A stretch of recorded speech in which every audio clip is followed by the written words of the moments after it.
गौरी पुत्र गणेश भगवान की जय। श्री लक्ष्मी नारायण भगवान की जय। श्री शिवाय नमस्तुभ्यम। प्रिय भक्तजनों, आप सभी को मार्गशीर्ष मास की संकष्टी गणेश चतुर्थी की ढेरों शुभकामनाएं। भगवान श्री गणेश जी की कृपा आप और आपके समस्त परिवार पर सदा सर्वदा बनी रहे। भक्तजनों, आज हम इस वीडियो में मार्गशीर्ष मास की संकष्टी गणेश चतुर्थी की व्रत कथा सुनेंगे। तो आप सभी भक्तजन इस कथा को बड़ी ही श्रद्धा, ध्यान पूर्वक और प्रसन्नचित्त मन से पूरा अवश्य सुनिएगा। तो सभी प्रेम से बोलिए, भगवान श्री गणपति गजानन महाराज की जय। कथा के अनुसार एक बार माता पार्वती ने भगवान गणेश जी से पूछा, हे गणेश, मार्गशीर्ष मास के कृष्ण पक्ष की चतुर्थी को संकटा चतुर्थी के नाम से जाना जाता है। उस दिन किस प्रकार से आपकी पूजा की जानी चाहिए? तब भगवान गणेश जी ने कहा, हे माँ, मार्गशीर्ष माह की संकष्टी चतुर्थी पर गजानन नामक गणेश की पूजा की जाती है। पूजन के पश्चात अर्घ देना चाहिए और दिन भर व्रत रखकर अंत में ब्राह्मण को भोजन कराना चाहिए। इसके साथ ही जौ, तिल, चावल, घी आदि से हवन करना चाहिए।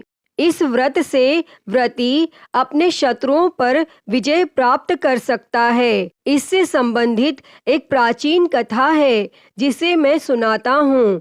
त्रेता युग में अयोध्या के राजा दशरथ एक बार आखेट के लिए गए थे और अनजाने में उन्होंने श्रवण कुमार का वध कर दिया। श्रवण के माता पिता ने राजा दशरथ को श्राप दिया कि जिस प्रकार वे पुत्र शोक में दुखी हैं, उसी प्रकार राजा दशरथ भी पुत्र शोक से मारे जाएंगे। और इस शाप से चिंतित होकर राजा दशरथ ने पुत्रेष्टि यज्ञ करवाया और भगवान राम का जन्म हुआ। और भगवान राम वनवास के समय अपनी पत्नी सीता और भाई लक्ष्मण के साथ जंगल में गए, जहां उन्होंने कई राक्षसों का संहार किया और रावण ने माता सीता का हरण कर लिया।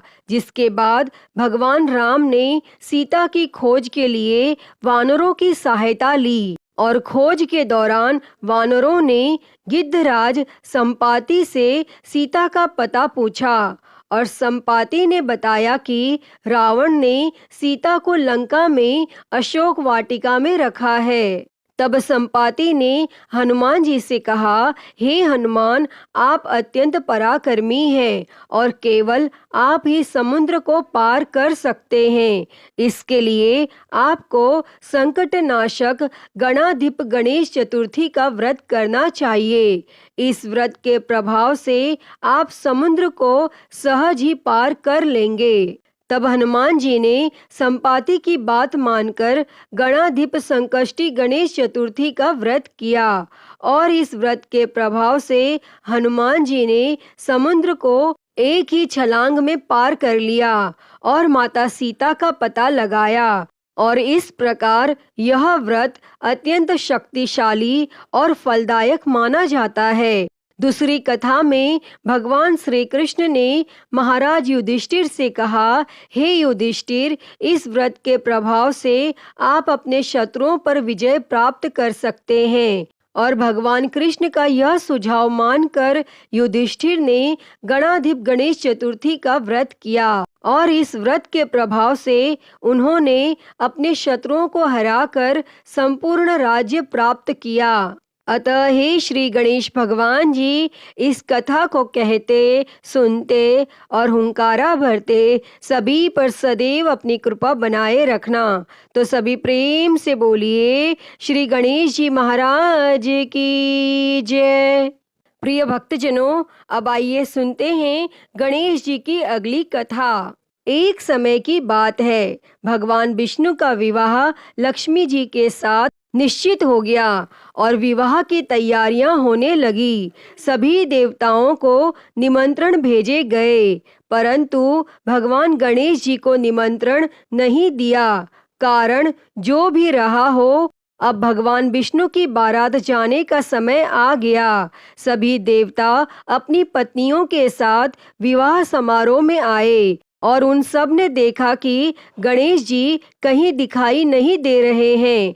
तब वे आपस में चर्चा करने लगे कि क्या गणेश जी को न्योता नहीं है या स्वयं गणेश जी ही नहीं आए हैं। सभी को इस बात पर आश्चर्य होने लगा। तभी सबने विचार किया कि भगवान विष्णु से ही इसका कारण पूछा जाए। तब विष्णु भगवान से पूछने पर उन्होंने कहा कि हमने गणेश जी के पिता भोलेनाथ महादेव को न्योता भेजा है। यदि गणेश जी अपने पिता के साथ आना चाहते हो तो आ जाते, अलग से न्योता देने की कोई आवश्यकता भी नहीं थी। दूसरी बात यह है कि उनको 1.25 मन मूंग, 1.25 मन चावल, 1.25 मन घी और 1.25 मन लड्डू का भोजन दिन भर में चाहिए। यदि गणेश जी नहीं आएंगे तो कोई बात नहीं, दूसरे के घर जाकर इतना सारा खाना पीना अच्छा भी नहीं लगता। और इतनी वार्ता कर ही रहे थे कि किसी एक ने सुझाव दिया, यदि गणेश जी आ भी जाएं तो उनको द्वारपाल बनाकर बैठा देंगे कि आप घर की देखभाल करना।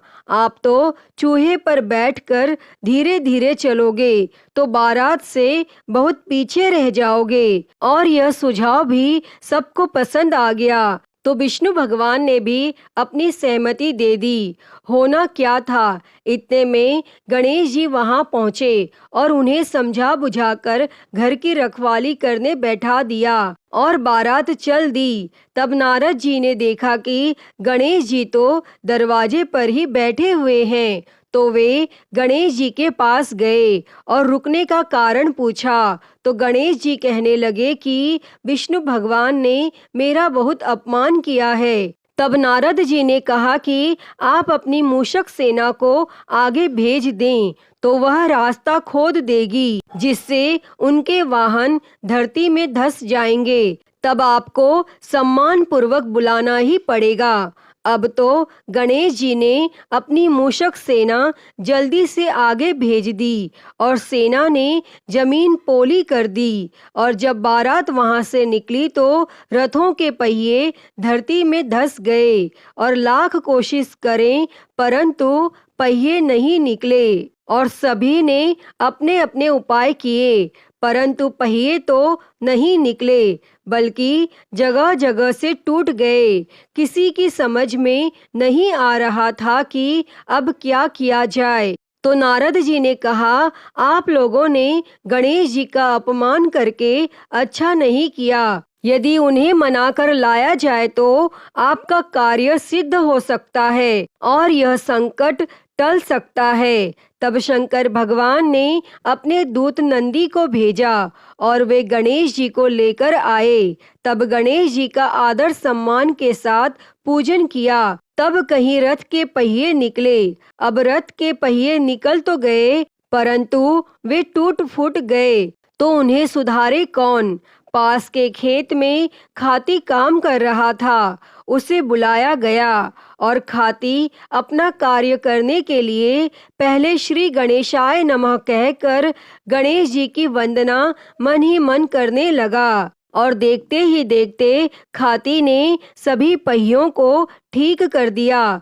तब खाती कहने लगा कि हे देवताओं, आपने सर्वप्रथम गणेश जी को नहीं मनाया होगा और ना ही उनका पूजन किया होगा, इसलिए तो आपके साथ यह संकट आया है। हम तो मूर्ख अज्ञानी हैं, फिर भी पहले गणेश जी को पूछते हैं, उनका ध्यान करते हैं। आप लोग तो देवता गण हैं, फिर भी आप गणेश जी को कैसे भूल गए। अब आप लोग भगवान श्री गणेश जी की जय बोलकर जाएं तो आपके सब काम बन जाएंगे और कोई संकट भी नहीं आएगा। और अब सभी को अपनी अपनी गलती का पश्चाताप हुआ और सबने भगवान गणेश की जय जयकार की। और बारात वहां से चल दी और विष्णु भगवान का लक्ष्मी जी के साथ विवाह संपन्न करा के सभी सकुशल घर लौट आए।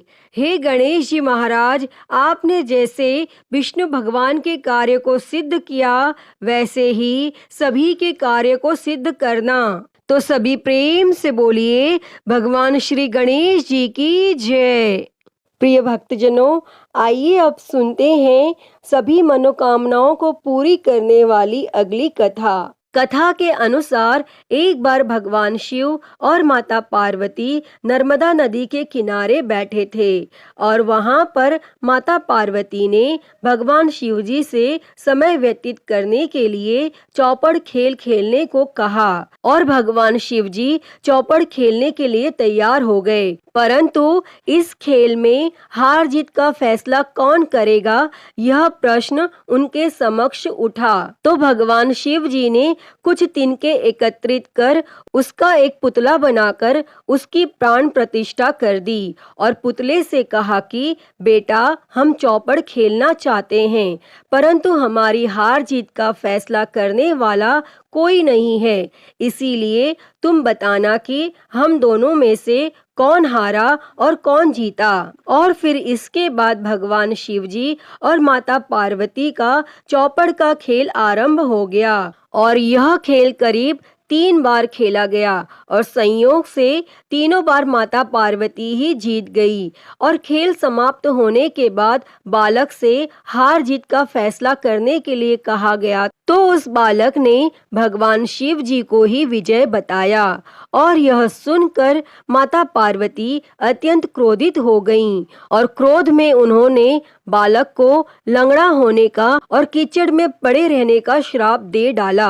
तब बालक ने माता पार्वती से माफी मांग ली और कहा कि हे माता, ये मुझसे अज्ञानतावश ऐसा हो गया है, मैंने किसी द्वेष भाव में ऐसा नहीं किया। और बालक द्वारा क्षमा याचना मांगने पर माता ने कहा कि यहाँ गणेश पूजन के लिए नाग कन्याएं आएंगी और उनके कहे अनुसार तुम गणेश जी का व्रत करना और ऐसा करने से तुम मुझे प्राप्त कर पाओगे। और ऐसा कहकर माता पार्वती भगवान शिव जी के साथ कैलाश पर्वत पर चली गईं और 1 वर्ष के बाद उस स्थान पर नाग कन्याएं आईं। तब उस बालक ने नाग कन्याओं से भगवान श्री गणेश जी के व्रत की विधि मालूम करके 21 दिनों तक लगातार भगवान गणेश जी का व्रत किया और उसकी श्रद्धा से गणेश जी प्रसन्न हुए और भगवान गणेश जी ने बालक को मनोवांछित फल मांगने के लिए कहा।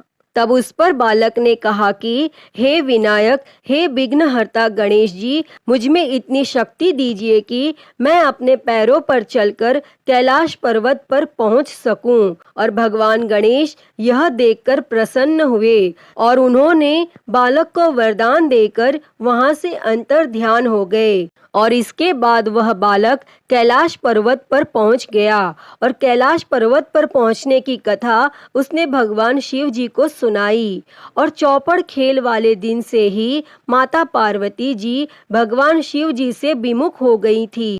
अतः देवी के रुष्ट होने पर भगवान शिव जी ने भी बालक के बताए अनुसार 21 दिनों तक भगवान श्री गणेश जी का व्रत किया और इस व्रत के प्रभाव से माता पार्वती के मन से भगवान शिव जी के लिए जो भी नाराजगी थी वह समाप्त हो गई। और तब यह व्रत विधि भगवान शंकर ने माता पार्वती को बतलाया और यह सुनकर माता पार्वती के मन में भी अपने पुत्र कार्तिकेय से मिलने की इच्छा जागृत हुई। तब माता पार्वती ने भी 21 दिनों तक श्री गणेश जी का व्रत किया तथा दुर्वा पुष्प और लड्डुओं से भगवान गणेश जी की पूजा और अर्चना की। और व्रत के 21वें दिन स्वयं कार्तिकेय जी माता पार्वती से मिलने पहुँचे और उस दिन से श्री गणेश चतुर्थी का यह समस्त मनोकामनाओं की पूर्ति करने वाला व्रत माना जाने लगा। और इस व्रत को करने से से मनुष्य के सारे दुख दूर हो जाते हैं और मनुष्य को समस्त सुख सुविधाओं की प्राप्ति होती है। अतः हे गणेश जी, इस कथा को कहते, सुनते और हुंकारा भरते सब पर अपनी कृपा बनाए रखना, सभी के दुख और कष्टों को हरना, सभी के जीवन में सुख और शांति देना। तो सभी प्रेम से बोलिए भगवान श्री गणेश जी की जय, श्री उमापति महादेव की जय, सर्व देवी देवताओं की जय।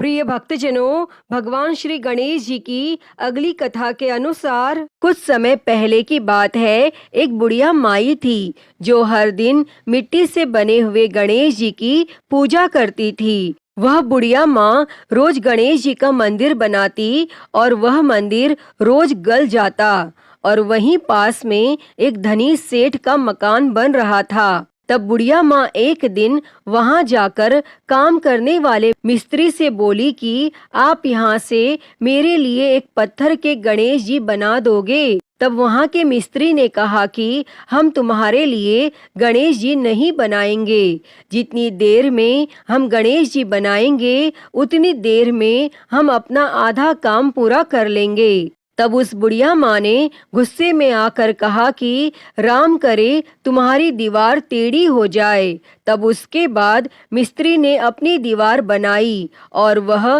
टेढ़ी हो गई। मिस्त्री ने उस दीवार को फिर से तोड़कर दोबारा बनाई और फिर से वह दीवार टेढ़ी हो गई। मिस्त्री बार बार दीवार को बनाता और तोड़ देता। ऐसा करते करते शाम हो गई। फिर थोड़ी देर में सेठ आया और उसने कहा, आज तुम लोगों ने कुछ भी काम नहीं किया। तो फिर वह लोग सेठ से कहने लगे कि एक बुढ़िया माई आई थी, उसने हमसे कहा कि एक पत्थर के गणेश जी बना दो, तो हमने मना कर दिया। तब उसने कहा कि तुम्हारी दीवार टेढ़ी हो जाएगी और तब से दीवार टेढ़ी ही बन रही है और हम बनाते हैं और उसे फिर तोड़ देते हैं। तब सेठ ने उनकी सारी बातें सुनी और मिस्त्री से बोला, अभी के अभी जाओ और बुढ़िया माँ को लेकर आओ। तब मिस्त्री बुढ़िया को लेकर आया और सेठ ने बुढ़िया से कहा कि हम तुम्हारे लिए सोने का गणेश जी बनाकर देंगे, तुम हमारी दीवार सीधी करवा दो। और तब सेठ ने बुढ़िया को सोने से बने हुए गणेश जी की मूर्ति दी। उसके बाद सेठ की दीवार सीधी हो गई। अतः हे गणेश जी महाराज, जैसे आपने सेठ की दीवार सीधी की, वैसे ही सबकी करना और सबकी रक्षा करना।